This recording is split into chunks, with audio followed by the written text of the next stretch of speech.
When you go out in nature and you're a martial artist, you meditate.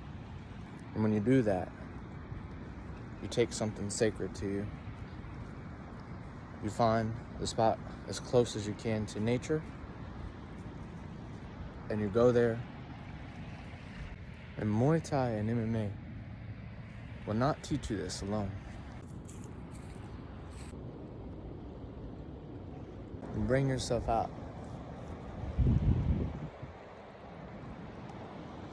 And you quiet your mind, and you take the time to be one with nature and meditate the very best you can.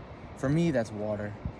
It's always like the water is just there. The very best place for me, even though I don't have access to it right now, is the ocean. But I find somewhere that kind of simulates that.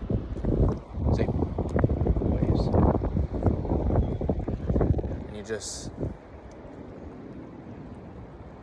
feel it, you know? Then, after you're meditating,